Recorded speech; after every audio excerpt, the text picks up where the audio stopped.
Welcome to Business Coaching Secrets with Karl Bryan.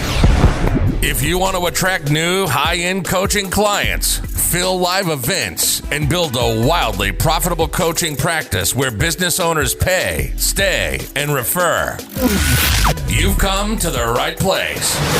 In this podcast, Karl provides his keys to the kingdom for finding and signing high-paying clients and building the coaching business of your dreams. Here we go. Hey. Welcome to Business Coaching Secrets. Karl Bryan coming at you. I'm here today, sans Road Dog. He's doing a little bit of traveling, and it involves a line at a passport office. So I told him, don't you worry your pretty little head. We got this. Okay, so he sent me a few questions. Let me just have a look here. Question number one. Have you read a good book lately? Okay, there we go, Road Dog. If you know, I'm constantly reading, so this is pretty 101 for me. But so a good book that I read recently, it would be, I think the name of it, The Inner Game of Tennis. Right? It's about tennis. It's like a business masterclass, and then it uses tennis as a strong metaphor throughout, right? And it just talks about peak performance is more about letting go than working harder, pressing harder. Reminds me of the World Series recently. Jack Morris, a Hall of Fame pitcher, he was giving 22-year-old Trey Savage some advice. He's about to pitch in Game 5 of the World Series. Translation, a little bit of pressure. And he just said, it's you and the catcher's glove, right? Translation, eliminate everything else, the batter, everything else going on in the game. It's you and the catcher's glove. That's it, right? So the idea, performance improves by releasing tension, judgment, and overthinking, not by piling it on, right? Why? Because that's how you fall into flow. The real battle isn't with your opponent. It's between you and these two voices that he talks about. And I think voice number one, he calls the thinker. And then voice number two, he calls the doer, right? So the more you judge, the harder you try. And the more you try, the more you suppress your natural abilities. Translation, bad, right? Solution, so I think relaxed concentration is what he's looking to there. Focus with force, presence with pressure, with presence without pressure. So a mindset like that can unlock performance, and it can release your joy of the game, right? Your joy for competition. And business ultimately is a game, right? Business coaching is a sport. I encourage you to think of it as such. And if you enjoy playing tennis, then you enjoy playing it, right? Well, you're going to enjoy your time doing it. You're going to lose a lot of weight. You're going to get significantly more in shape, etc. Well, if you look at business coaching as a sport and you enjoy it, as opposed to worry about it and judge and worry about this, worry about that, just worry about you and the catcher's mitt, I think all of a sudden becomes significantly easier, right? And true learning happens through awareness, right? Not through more effort from you. And when you observe without judgment, your body and mind adjust naturally. Not criticism, not from mental coaching, but through total clarity. Get uber clear on where you're going, what you're doing, the end result that you're working towards. It's like in tennis, the goal is to win the game, win the set, win the match, right? If you look at Roger Federer's career, he was wildly dominant, during his stretch, debatably the greatest of all time, right? He certainly ranks up there. But if you look at the number of points that he won versus his opponents, you'd be blown away. And the numbers don't quite add up, in that he won the important points as opposed to he wasn't working to win the majority of points. He was worrying about making, the right points. Okay. Translation for you, getting the right clients, not just clients. Right. So very simple. You want tight outcomes that are highly defined. And the magic of sport, like world records, the Olympics are coming up and world records are going to fall without doubt. Why? Tightly defined starting line and finishing line. What problem does your client have without meeting them? What problem might you have is that you don't have that tightly defined starting line and finishing line. Translation, you end up in a lot of chaos. Chaos, no doubt I don't need to explain that. Like, that's not a good place to be. That's something you want to avoid like nothing else. So think of a feedback loop, right? Again, you want to train your mind to think in flywheels and think in feedback loops, think in circles versus straight line. So you want to watch, you want to feel, and then you want to adjust, right? So natural focus is effortless. Just like, again, when you're playing tennis, think of things you love to do. You don't need to force it, right? It just shows up. And that's the state that you want to get in. That ultimately is flow, right? So takeaway, stop trying so hard, stop pressing, stop adding pressure. You want to release the pressure. And most importantly, let go of judgment and let go of judgment of others. That's where mastery is going to begin for you in tennis, basketball, and the sport of business coaching. And in fact, I sent an email out and I mentioned this book, by the way. And I just took two. If you were to take the book and just bring it down to two hard lessons, lesson number one is you just want to be able to silence that inner critic that you've got, because overthinking crushes your flow.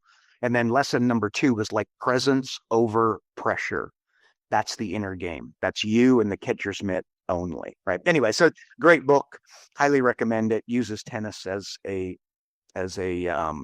metaphor, and they did a really good job. Very cool. I don't know who the author is. Apologies, but look it up and you'll see it. Okay. Next question, Road Dog. One of your key areas in your operating system is drip campaign, which is keeping in touch with clients. Tell us about this from your software. Okay. So drip campaign. Think sequence of 10 emails, 10 texts, 10 voicemails, and a sequence of calls, driving them to offers like your webinar, a consultation, a live presentation, a buy now button, lunch and learn, dropping idea guides on them, or offering a plan out, their next step, right? So most people think email only, and that's a missed opportunity on steroids. You want to be thinking text also, voicemail also, calls, even direct mail, right? And then just ask ChatGPT or Grok, and they'll drop a great framework for you that you could use. But like drip campaign is effectively a funnel, but it's not, I don't want you to think of it as a funnel, because a funnel is something like that's smooth, that things automatically fall out of. I think it'd be better to think of your drip campaign, to think of your funnel as a series of clips. Okay, a series of clips. What do I mean by that? They opt in or they don't. They watch the video or they don't. They book a call or they don't. They show up to the call or they don't. They give you the credit card or they don't. It's a series of cliffs more than it is a funnel. And I think as you're building that, if you kept that in mind, might be a little bit more effective. Like we had a LinkedIn campaign that did over $1 million. Here's the magic of it. It did roughly 300 grand initially. Okay, but then the drip campaign brought in about the other 700,000, right? Translation, if we did the LinkedIn ad campaign and we didn't have the drip, we didn't have the funnel, we didn't have the follow-up, we would have missed out on the vast majority of the profits and the revenue from the campaign, right? So make sure you've got it, make sure your clients have got it. And always remember this, educated people buy more.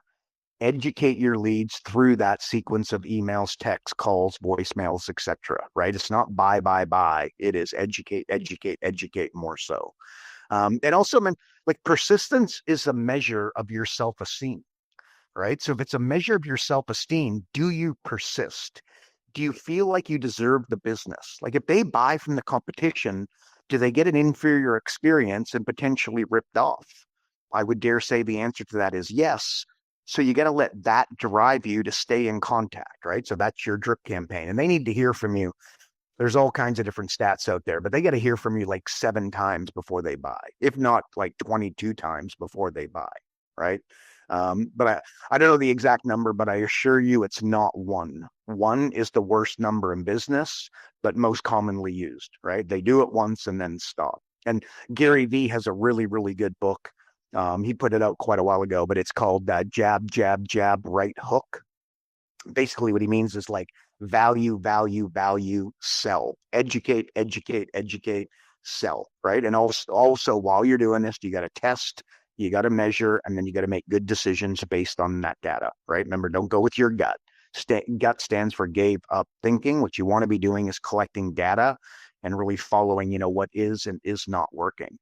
And even, like the alien just trying to get home, he doesn't sell the front end, he promotes the waiting list, right? So remember the Cybertruck? Nobody bought the Cybertruck. They bought their way onto the waiting list, right? So there's got to be some magic in that for us. Is there a way that you could be creating a waiting list? And by the way, okay, so we're talking about funnels here. All companies should have two funnels. One is to bring in new clients, and then one is to upsell their higher end program. Problem, they likely don't have the higher end program for the second funnel. So I would encourage you to help them create it. So think $10,000 product with a minimum 50% gross margin.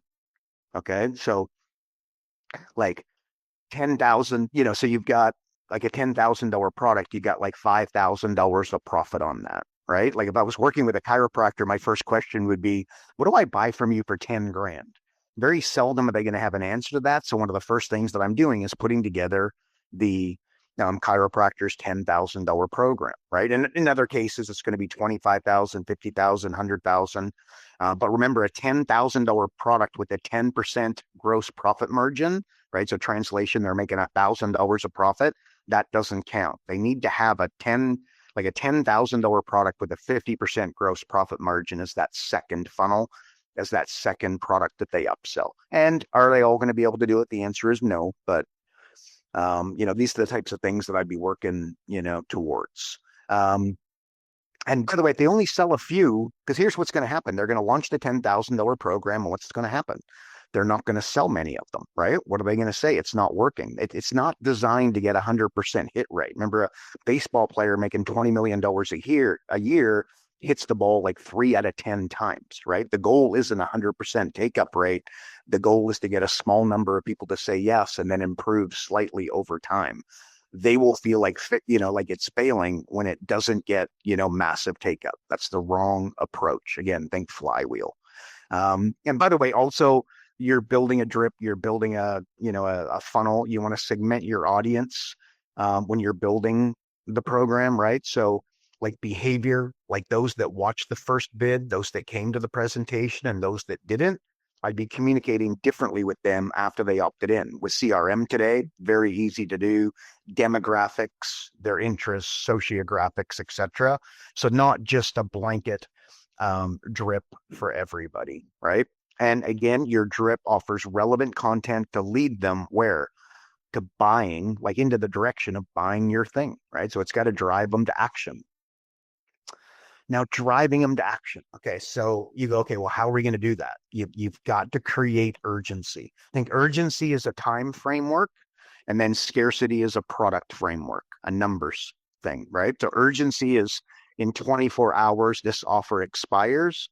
Scarcity is only 7 available. Okay, so urgency is time, scarcity is number.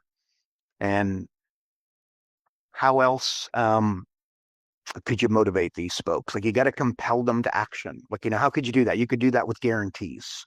You could do it with, money back guarantee, double your money back guarantee, guaranteed acceptance on application, guaranteed buyback. If I don't sell your house, I'll buy it from you. If I don't sell your business, I'll buy it from you. Long-term guarantee rather than 30 days that the competition will offer 6 months, a year, 2-year, even lifetime guarantee.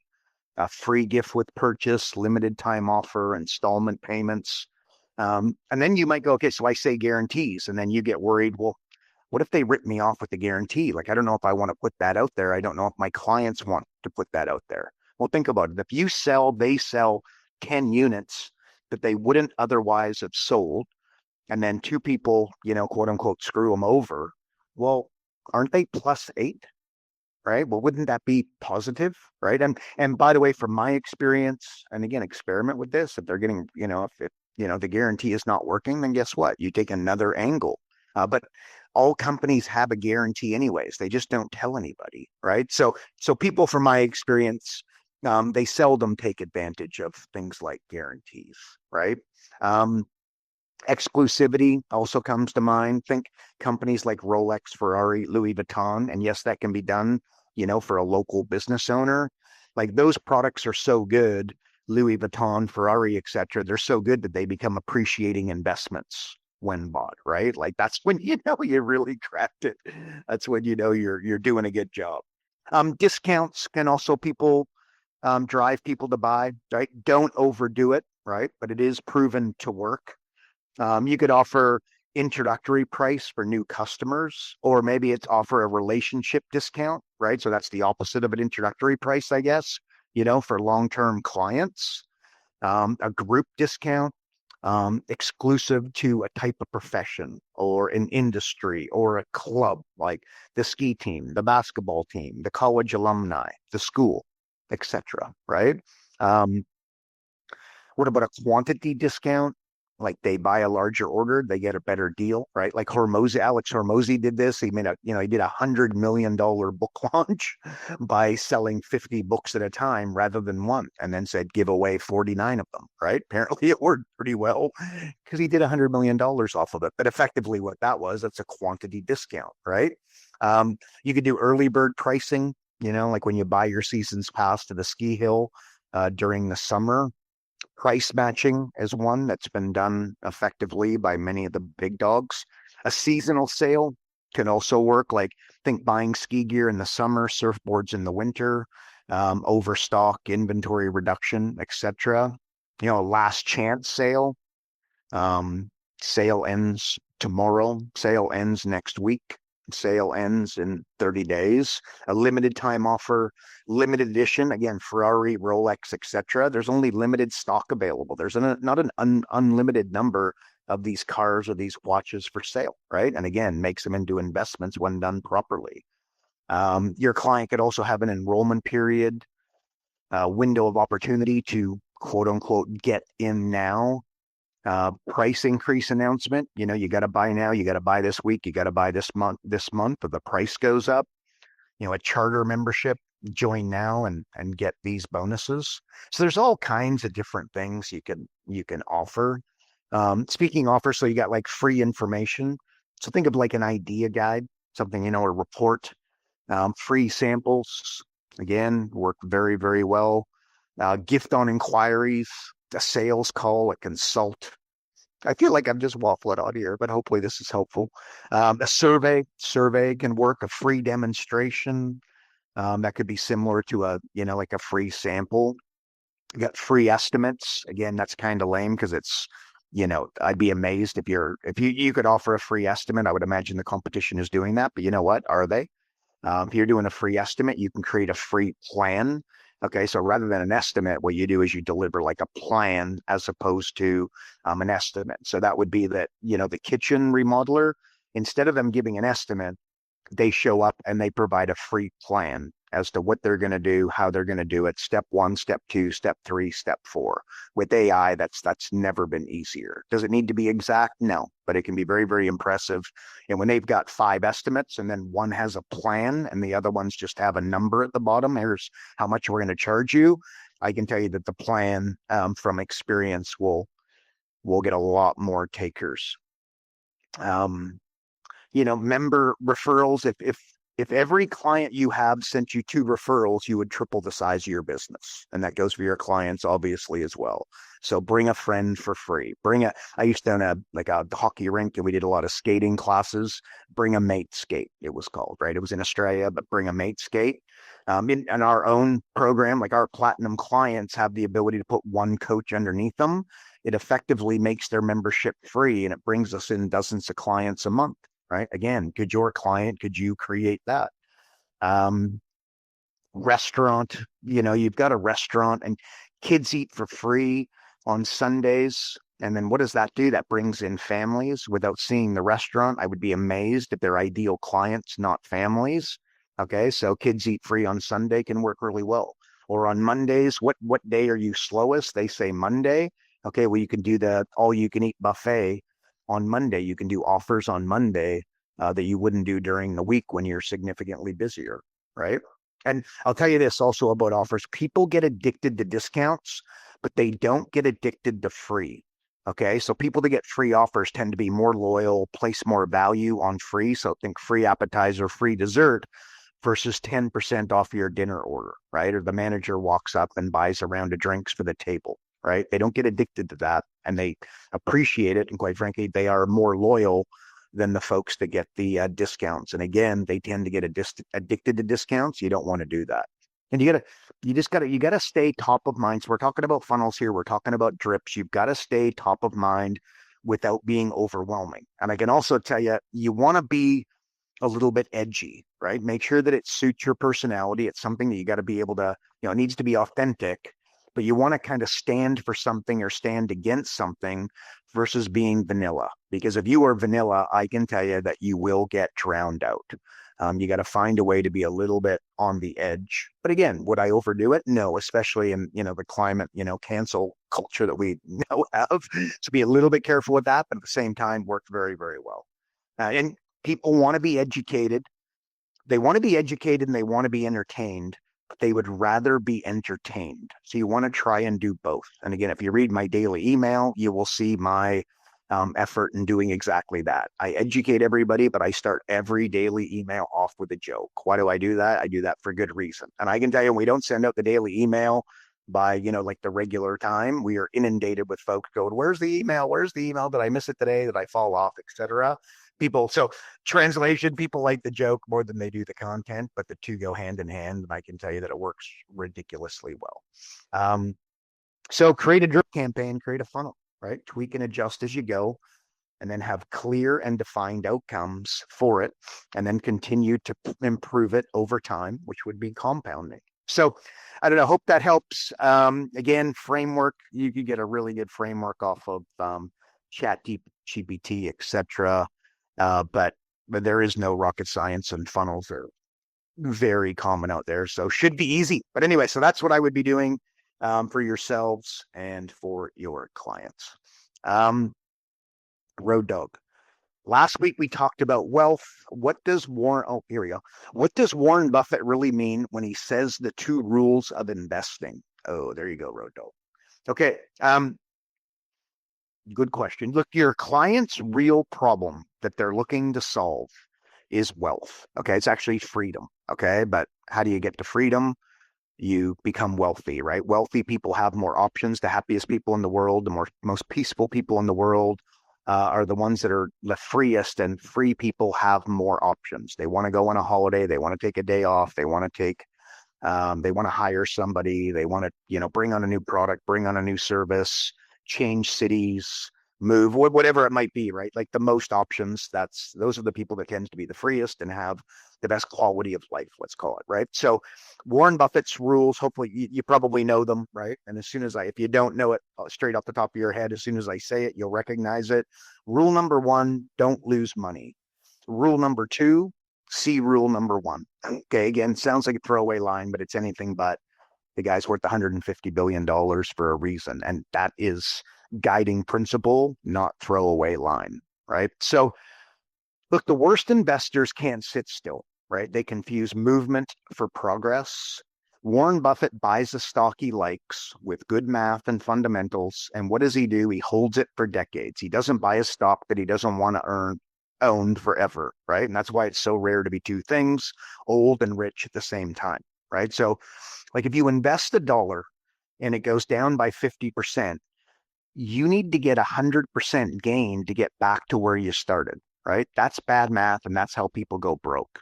Business ultimately is a game of math, and that's why the language of business is what? It's accounting. It's not sales and marketing, despite what many people would tell you.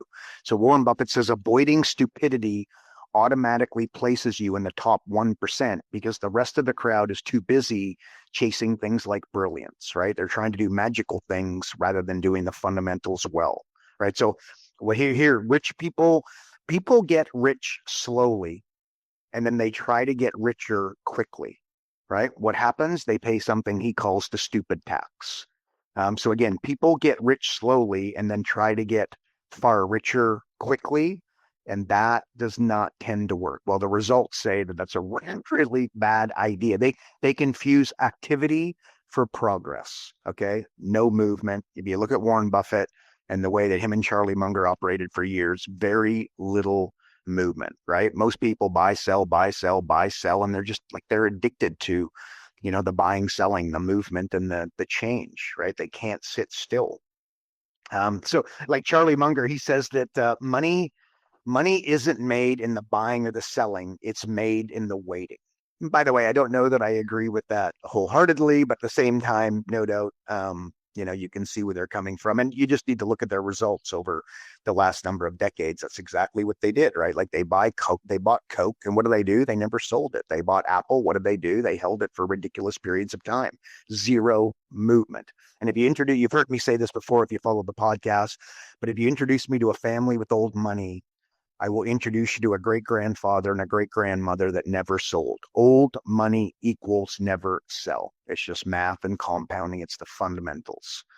So I just look, Warren Buffett and Charlie Munger, look, they made money the hard way, but the guaranteed way with patience and compounding. And it's not just money that compounds, it's experience, it's skills, it's discernment, right? And I think you want to use those things in your favor. But again, rule number one, don't lose money. Rule number two, see rule number one. Like I bought $1 million house in my mid 30s. It went from $1 million to $750,000 in record time, right? Bought at exactly the wrong time, translation. But what did I do? I held and held and held. And the price was roughly 900 grand for like a decade for that house, right? Well, guess what happened? I waited. And suddenly in like a 3-year period, it doubled in value. It went from like, $1 to $2 million. And then what happened? It went up to about $3 million. How? No movement, right? Most houses in my area during that time sold 3 different times, right? Lots of movement. You got to pay the realtor, pay the lawyer, pay the movers, buy the new furniture, pay to set the new house up, the way you want it, etc. That eats at the money that should be compounding, right? So, and don't even get me started on cars. Again, cars and houses, ridiculous amounts of wealth has been crushed by cars and houses. So be very, very cautious there. It comes back to rule number one. Rule number two, you're losing money when you buy a $100,000 car that really ends up costing you 130, 140 by the time you pay it off. And then you sell it for 65, 70, you lose money and then do it again, right? Bad, horrific math movement, right? So anyway, so business coaches avoid movement. How? By going all in on their careers, right? You'll be remembered for what you refuse to give up on, right? What many coaches do is they go at it for 90 days and decide if they'll continue, right? What do they do if they don't continue? They go into another career. Movement, have to start again. All right, I've been doing business coaching for 21 years, aging myself here a little bit, but I've been at this. I got going in 2004. So, it's been 20. The first year I seldom count because it was so bad. But anyways, I've been doing this for over 20 years, right? Unsurprisingly, I'm pretty good at it, right? Comes back from no movement, just the fundamentals over and over and over again, right? So if you're going at a career and you're swapping up consistently with a lot of folks do, you're going to lose with that approach, according to Charlie Munger and Warren Buffett, who are two people that we should be listening to. Why should we listen to them? Because they are old and rich. And by the way, why should you go all in on business coaching?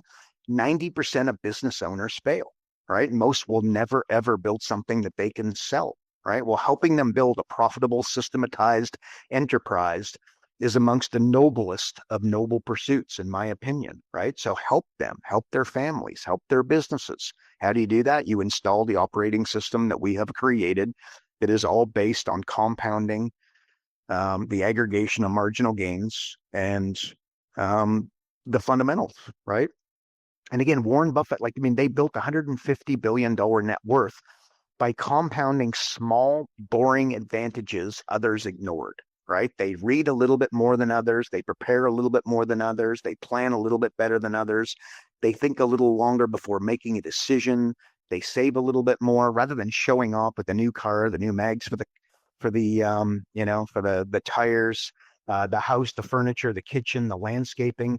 Those small advantages look like nothing burgers at first glance until you fast forward a few years and they start getting called geniuses because their math is so good. Translation, use your money to compound versus show off, right? I don't need to meet your clients to know that they are trying to keep up with the Joneses. And remember, nowadays we're trying to keep up with the Kardashians versus the Joneses, in their social media 24/7. There's a stat. Here's a crazy stat that when somebody wins the lottery, the chances of their neighbor going bankrupt spike dramatically. Okay. And just think of the psychology behind that. So somebody wins the lottery, their neighbor going bankrupt becomes a very realistic situation, right? Why? It's keeping up with the Joneses. They just start taking more chances. They start buying stuff they shouldn't be buying when they should be taking that money and investing it, in my opinion. Right. So, and that's like the operating system that I created for business owners that can easily be installed. What is it? It's small incremental improvements in multiple areas simultaneously. All right. So we get a compounding financial return without the use of time. Right. That's magic. It's all based off fundamentals and math. Right. So it's not, movement and the next great, thing. It's about the fundamentals done ridiculously well consistently. And so Charlie, I was listening to an audio recently, and I heard Charlie Munger, may rest in peace, legend, legend, legend. And he says that each generation thinks it's immune to the foolishness of the last, right? Like 1999, everybody thought they were a genius. You could buy anything ending in .com and double your money in record time, right? And those .com businesses, they didn't have revenues. They didn't even have products in some cases, right? They had dreams. Well, the same thing happened like 2007 in real estate, right? Buy anything and crush it with capital gains and look like a genius. What happened? Then it all crashed. And so, a huge number of people got caught. No doubt, the way that happened, right? Does that remind you of anything called crypto? And by the way, I believe in crypto, but it needs to be done with intelligence, right? Don't look at the price of Bitcoin. Like it just had a major sell off recently, right? But you don't buy and sell Bitcoin based on its price. You look at the regulation, you look at the adoption numbers, right? Like a great question for you to ask if you're currently thinking of investing in crypto. And I would be amazed if that's not something you're thinking about. I would be amazed if that's not something your client's thinking about. What is BlackRock doing with Bitcoin right now? Okay. And by the way, I'll save you the homework. Guess what they're doing? They're holding, right? So again, there's been a sell off. The price of Bitcoin is down as I speak to you. What are they doing? They're holding. MicroStrategy, a company that I follow, what are they doing? They're buying up more. Why are they buying up more? Because they feel like it's on sale, right? But I will tell you, the influencers of 1999 and 2007, in the end, they tend to learn a painful truth, right? Again, they think that they, something from the, generations past, that this time it's going to be different. And they look smart and people are envious while the bubble's happening. And then they have to lick their wounds when the music stops, right? Why? Like if they're leveraged, as in buying with debt, they get crushed in the downturn, right? So that people who made the most off Bitcoin are the folks who bought and did what?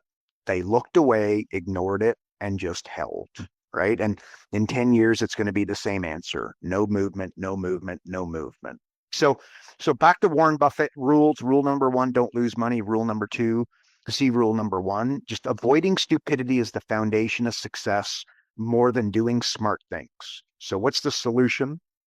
Before making a decision, ask yourself, ask your mentors, ask people who are old and rich, what could go wrong here? Most people get excited and then they skip that question. Remember, the more excited you are, the less thoughtful you are, right? So that's the foundation of Warren Buffett and what he's talking about. Pros think of what could go wrong. Amateurs think of what could go right. Amateurs start with how much money could I make here, right? It's a bad question to be asking. The first question should be, what's my downside if it doesn't work out? That's the pro question. And the one that Warren Buffett asks is the foundation of his two rules. In fact, three questions you should always ask whenever making a big decision with anything in life. What's the upside? What's the downside? Can I live with the downside? What's the upside? What's the downside? Can I live with the downside? So conclusion, maybe you need to avoid recklessness if you believe anything that Warren Buffett and Charlie Munger say.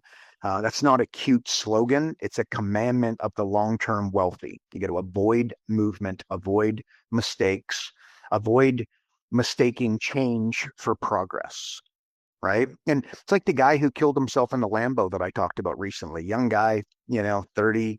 He built up like a $30 million bag of Bitcoin. But the problem was it was all leveraged and it was built off debt, right? What did he do? He didn't take any money off the table. Why didn't he do that? Because he's reading, he's on Facebook watching the influencers and thinking it's going to go up and up and up and up and up and up and up. That's not what happened. What happened to, is it Sam Bankman-Fried? I think I got his name, SBF, they call him, right? He did the exact same thing with FTX. He got caught when, he got caught in a downturn. And what happened? The guy ended up in jail for 30 years. Without that downturn, that doesn't happen. I'm comfortable to say that, right? So, I think wasn't he? He was the man of the year on People magazine. And by the way, I'm laughing. I really, at the end of the day, the guy's clearly brilliant. He would have never been able to do what he did without being absolutely brilliant. But what we got to do, you got to, again, pros, ask what could go wrong. Amateurs think of what could go right. You'd be crazy not to look at things like SBF and what he did and, the dynamics, and not thinking about it as, kind of a framework. Look, the bottom line, don't lose money, less movement. Real wealth is built the old boring way of staying the course, math as the foundation. So what I think I should do, I want to parlay this into maybe some hard investing advice. I'm not the investment guy. There's people that are much smarter than I am. But at the same time, I am here to guide you and to guide your clients. And I don't need to meet them to know that they're looking to become free, right? How do you become free? You do that by becoming wealthy. How do you become wealthy? You invest, right? Well, there's only 3 ways to invest. You build a business, you invest in stocks, you invest in real estate. And again, we could take crypto and put it into one of those 3 because I think that is an asset class. But at the end of the day, this is the way you do it. The problem, stocks, you're betting on somebody else. Real estate, you need 10 years or a boom. Business, you could double your money every 30 days for the rest of your life. And just look at Jeff Bezos, Bill Gates, Mark Zuckerberg, etc. They didn't make their money betting on somebody else or investing in real estate. They made their money in business. That's the magic of being a business coaching. If you're a business coach, it's impossible not to learn how to build a business at a ridiculously high level. That's one of the most beautiful takeaways of the whole thing, right? It's like an MBA on steroids. Remember when I was coaching, that's the way I always looked at it. Like I was pretty good at coaching and getting the clients. And my frame was that if I couldn't learn something from the client, if I didn't think there was something major here, something different they were doing where I could learn a lot, I wouldn't take them on as a client. That was my framework, right? Why?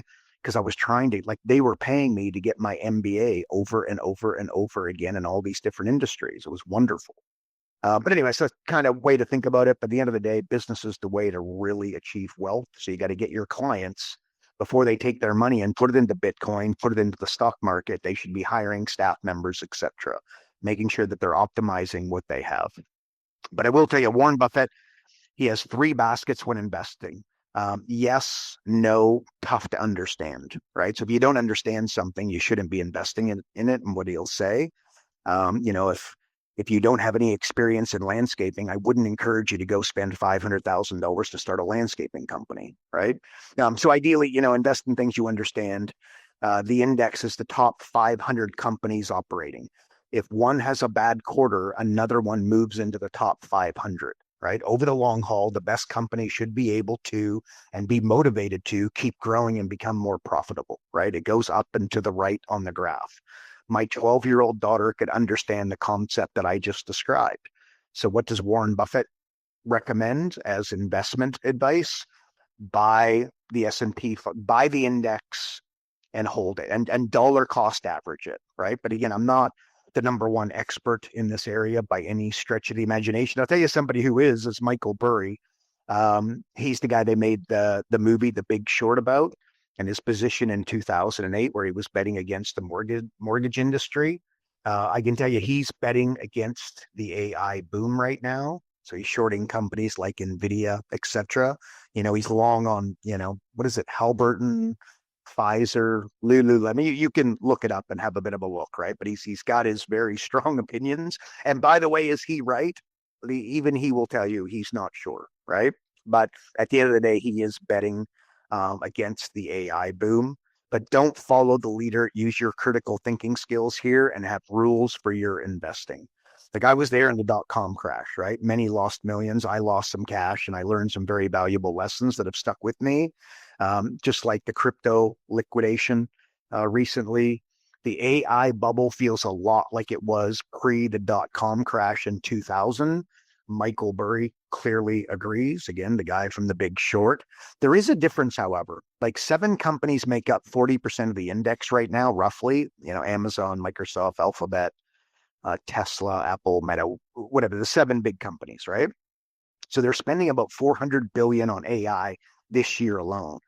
If you are betting the index, make no doubt about it that you are betting on AI, whether you realize it or not, right? Like OpenAI pays Microsoft for data centers. Microsoft buys NVIDIA chips. NVIDIA invests back into OpenAI. OpenAI buys more NVIDIA chips, right? Like it's like little round and around and around she goes. NVIDIA, the way I see it, are the shovel sellers of the gold rush right now. Does that mean that I think you should run out and buy NVIDIA stock? Not necessarily. It like at the end of the day, I think it hit, I don't know, it's 4 or 5 trillion right now, which is just insane. But the bottom, and by the way, help me understand this. OpenAI, an AI company losing money and doing approximately $11 billion in revenues, how can they afford to make over $1 trillion in spending commitments, right? Use your critical thinking skills here. That seems a little bit off, and I think that's what Michael Burry is staring straight at, right? But what do I know? It won't be long before AI will have consumed every piece of human content online. I know that, right? It's going to hit a data wall, and there'll be a slowdown in the quality of data to train the new AI models, right? Translation progress will slow, and expectations, will be watered down a little bit. They're going to go down. So that the difference between this and the dot-com bubble is these companies do have utility and pass the profit.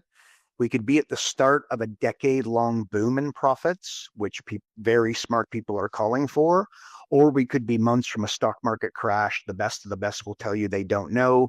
I certainly do not. But you can win either way with your investing. How? The solution and the answer to the question is dollar cost averaging the index. That's the top 500 companies. Or you do this with Bitcoin, right? Or you do it with both, by the way, and hedge. But you got to pick your poison. Crashes are when millionaires are made in the stock market. So don't panic and keep buying weekly, monthly, the same amount. That's dollar cost averaging, right? So you might lose initially when it's going down, but what does Warren Buffett, what do Charlie Munger say? They say be patient and keep your plan in place, right? You should really automate it. But you need cash to do this, right? Should you do? Borrow? Should your client borrow? I don't suggest that, right? If they have 3 cars, guess what they could do? They could sell one, right? And manage with 2 cars instead of 3. Maybe sell the boat. And how often do they use the boat? They use it primarily 4 weekends a year. Well, you know what? Sell the boat, get 80, 100, 200 grand for the boat, and invest that money and then rent a boat for a few weekends a year for the family. By the way, maybe that's terrible advice for you and your family, for your clients and their family. They love their boat too much, and you only live once, right? Wealth is a game of priorities, right? And wealth isn't just about money. It's about so much more than that. It's ultimately your lifestyle. That's why, I presume we do it. That's why we want to become free. But anyway, the AI bubble will burst or it won't. Nobody knows. Either way, if you keep investing dollar cost average, you're going to win, in my opinion. Good news, it'll work. The bad news, same advice Warren Buffett's been giving you for years and years and years, right? And also on crypto, I'm a believer in Bitcoin, but I would be like Peter Thiel, a great thinker, a billionaire, and someone that I follow. I literally read this morning. He's gotten more mainstream as Bitcoin has gotten more, mainstream might be the word for it, right? So as Bitcoin's gotten more mainstream, it's subsequently lost its competitive advantage, right? So he doesn't see the same explosive growth potential that he once saw. And the reason it's institutional co-optation that dilutes its decentralized edge, right? So decentralized is or was its moat, however you want to look at that. And giants like BlackRock are investing huge amounts and therefore controlling it. So time will tell. But the bottom line, dollar cost averaging the index, just believe in the top 500 companies will always grow and always want to become more profitable. They're answerable to their shareholders on a quarterly basis to do so. So you can always feel comfortable, and that's why Warren Buffett gives that as your advice. So that's why investing in the stock market works over the long run, always has, and debatably, always will, right? Bitcoin doesn't have that same track record or utility, but if you're a believer, and many are, very smart people are, fill your boots. But I just recommend dollar cost average it. The same amount every week, every month, every quarter. You buy well when it's down and you buy poorly when it's up. So it just averages out. So there you go. I think that that's all I got for today. But I do think, some like wealth is probably my favorite topic to learn and study. Why? Because I just know that that's the real problem that business coaches, the real problem that business owners are looking to solve. So I would encourage you to dive into that. And then if you were to ask me for one thing from today, look, we talked about drip campaigns and keeping in touch with the, prospects, but not just keeping in touch with them, but, pressing the gas pedal a little bit to increase their urgency, building a funnel that works for you, works for your clients, a really good idea. And remember, you want to have two funnels. Okay. You want to have two drips. One is to bring in new clients, and then one is to upsell the high-end program. Okay. Said it earlier, but the problem is they probably don't have that high-end program. So that's probably, this is one of the first places that I would be working with the client. I used a chiropractor as an example. I just ask him, look, what do I buy from you for 10 grand? He doesn't have an answer. He doesn't have a $10,000 program. Why does he not have a $10,000 program? He doesn't think anybody will buy it. Well, the reason nobody will buy it is because he's not putting it in front of anybody, right? And by the way, am I right? Don't listen to what I'm saying. So one of the things, like if I was working with a chiropractor, one of the first things that I would do is I would study successful chiropractors in big markets. Think LA, think New York, think London, think Sydney, Australia, Toronto, Ontario, Canada, etc. Right? And what I'd be doing is I would be studying chiropractors in those really competitive markets, because I could only assume in those really competitive markets, because it's competitive, their marketing will be a little bit better, their programs will be a little bit better. They'll have to work a little bit harder to retain their clients, right? So what I'm doing is, instead of just coming up off the top of my head, what's that $10,000 program going to be? I'm getting a big dog chiropractor, I'm studying a big dog chiropractor and then looking at what their $10,000 program encompasses. And by the way, if they have a $10,000 program, might surprise you, but they probably also have a $25,000 program, a $50,000 program, potentially a $100,000 program. I don't need to meet them to know that their strike rate on it is not very high. But when they sell a $50,000 program, if they just sell 4 of them a year, it's an extra $200,000 a year, right? And by the way, the margins on the $50,000 program are likely going to be significantly greater, depending upon variables, but going to be significantly greater than it is on their, weekly come in, get your back crack, walk out, get your back crack, walk out. Right. So that's what I'm doing. If I'm working with a landscaper and I want to build a $10,000 program and a $25,000 program, am I starting with a blank piece of paper? No, I'm starting with research. I'm contacting, looking into what the big dogs are doing in London, New York, LA, Toronto, Sydney, etc. And I'm looking at what they're doing, and that's part of how I'm creating my framework. I'm not starting with guesswork. So that would fall under trial and error. Very, very expensive. Rather than trial and error, you can stand on the shoulders of giants and just go look at what other people are doing. Anyway, so I think but the bottom line is you got to create that drip, and then you ultimately want to create 2 drips, one for new clients, one to upsell their higher end program. So I hope that was helpful. I'm here, Sans Road Dog. Appreciate you, and I will see you on the next episode. And remember, progress equals happiness. Karl Bryan built Profit Acceleration Software 2.0. So as a business coach, you'll never again have to worry about working with business owners that can't afford your high-end coaching fees. Check us out at focused.com.